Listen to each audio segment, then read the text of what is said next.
Do you consider yourself to be an environmentalist? Take a second and think about that.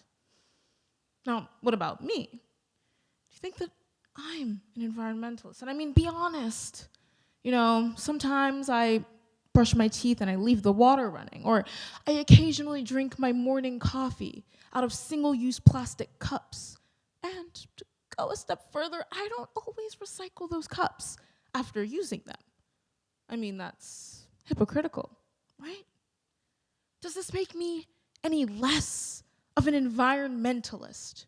Am I out of my depths for thinking that I can be a vital part of this movement and to even feel comfortable enough standing on a stage speaking to you all today?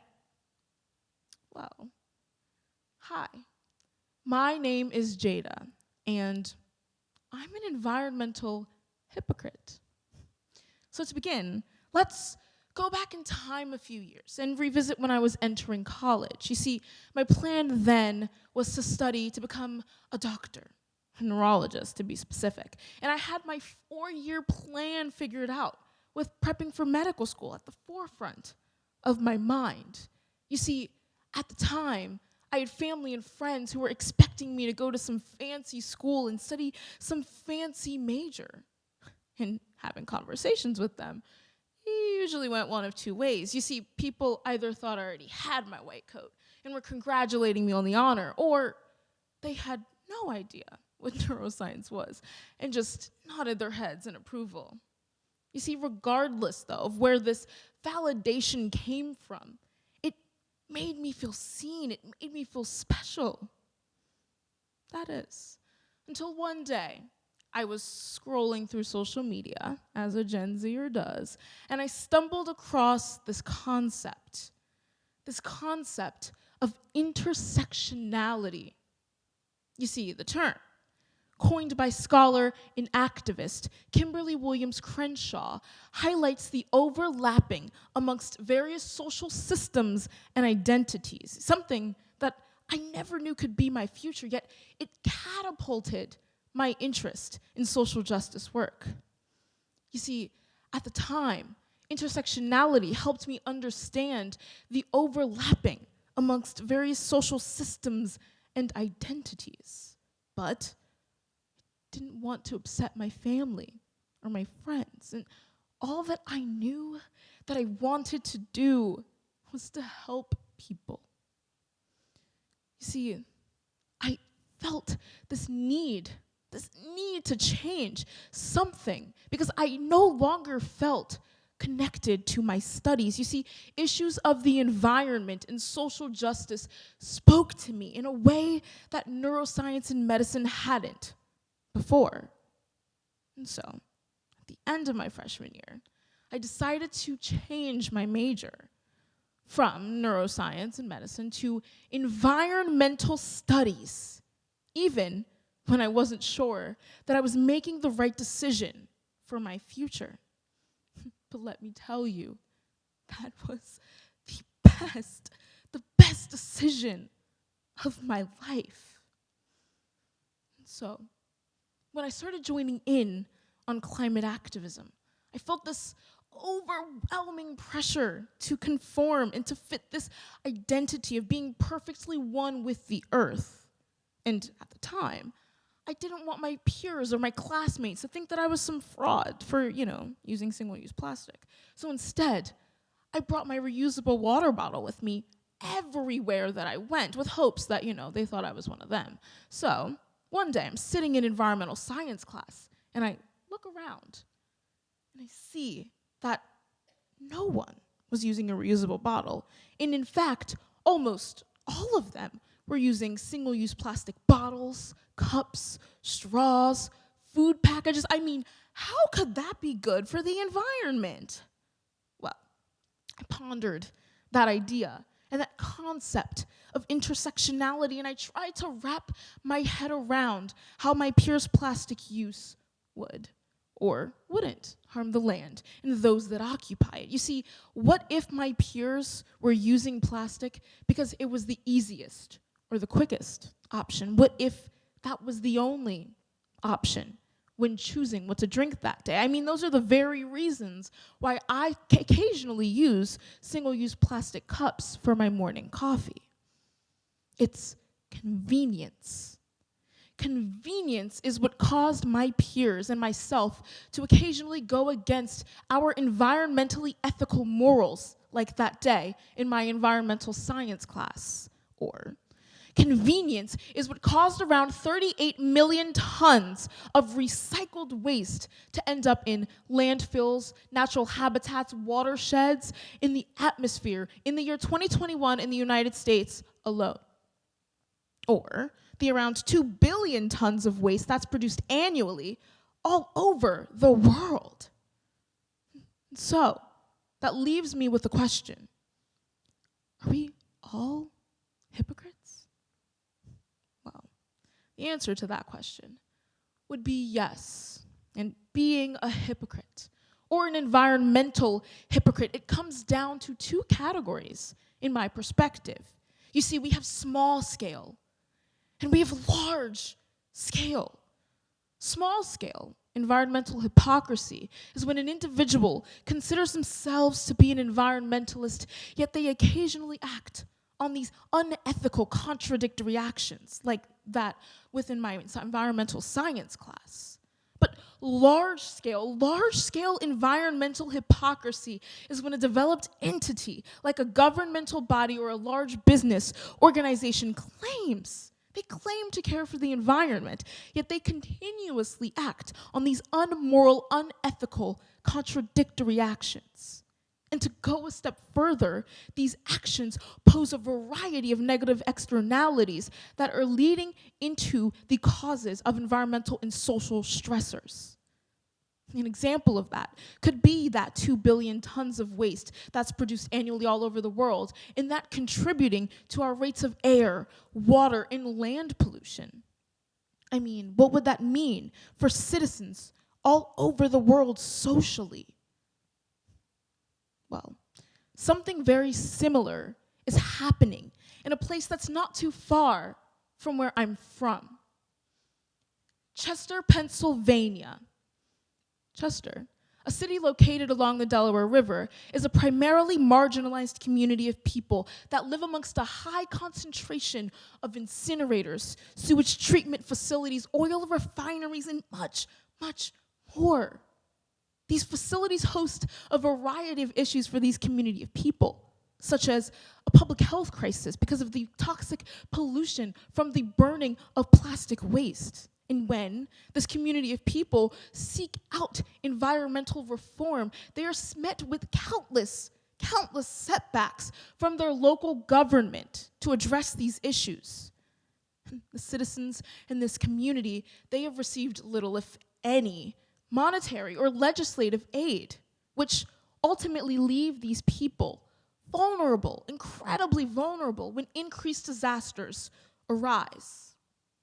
And so, does this mean that the citizens of Chester should, just give up and face the fact that they are both environmentally and socially compromised? Well, let's take it from the citizens themselves. You see, giving up, no matter the circumstances, is not an option. And the citizens of Chester, they've been able to embark on change when it's most needed. They've been able to form a grassroots activism group called the Chester Residents Concerned About Quality of Life. And even if this community of people haven't been able to live a 100% sustainable life, they've been able to not dwell on their imperfections and fight for their rights. Citizens of Chester, they're still fighting to this day for these human rights, as environmental rights are human rights. So let's take a look at another population of people that is also both environmentally and socially challenged somewhere else in the world. The country of Burundi, located in Eastern Africa, is known for having one of the world's youngest populations. You see, the citizens in Burundi, they've been met with a variety of environmental stressors in recent years that have gotten the attention of notable environmental and humanitarian organizations all over the world. You see, in some parts of the country, there have been mass amounts of flooding from the Rusizi River, which has caused around 25,000 people to be displaced from their homes. In addition to that, this mass amount of flooding has caused the issuing of widespread diseases, the issues with cultivating food from agricultural fields, as well as the complete damaging of residential areas. And in other parts of this country, they've been met with droughts, which have also posed issues with cultivating food from agricultural fields, as well as having issues with access to clean and safe water. And with that, the country only contributes to about 0.01% of greenhouse gas emissions out of all 193 nations all over the world. Yet, they're one of the most vulnerable communities. And much of that is due to the larger hypocritical actions done by nations like the United States of America. You know, these issues with Burundi, they show us how far our substantial actions can spread, especially when there are pre-existing marginalizations that a variety of communities all over the world are continuously facing. And so, what can we do to save regions and countries like Chester, Pennsylvania, and the country of Burundi? Well, fortunately, there are a few things that we can do to save these regions. We can get active in our local, national, and global governments to look toward environmental policy reform. We can educate ourselves and those around us about the environment and how neglecting it can cause mass destructions for billions of people. And as young people, we can utilize social media platforms to educate ourselves, to spread awareness on these issues, to join and create climate activism groups, and to push ourselves to never give up, even when we're challenged. But the most important thing that all of us can do is to prioritize compassion. Compassion for the land and compassion for those that occupy it. You know, while it's incredibly important to hold ourselves and others accountable for our individual actions, not being able to recycle or only having access to unsustainable goods isn't the root of the problem, and it isn't the foundation that the environmentalist movement was built off of. You see, those in Chester, they aren't to blame for the toxic pollution that is trapping that community of people, and they have managed to embark on change when it is absolutely most necessary. And those in the country of Burundi who've diligently been fighting for their lives, they are also not at fault for what's going on in their country either. And so, I hope you all can begin to see what I'm getting at here when it comes to discussing the matters of evident environmental destruction. The scale matters. While these issues, they pose a variety of so many issues for these community of people, and they put our society in these difficult places when it comes to managing the climate. You see, we all come from different backgrounds. We have different lived experiences and different interests, but the one thing that we all can relate on are the evident dealings and feelings of environmental neglect that is faced all over the world. And you see, these systems in which we operate in, they're incredibly complex and imperfect, which is inherently symbolic of the nature of human beings. And so if we utilize our individual imperfections as a mode of motivation, we can embark on change, in the necessary change for the promise of our future. You see, if we just redirect our focus, that's all we need to cause reform as a collective.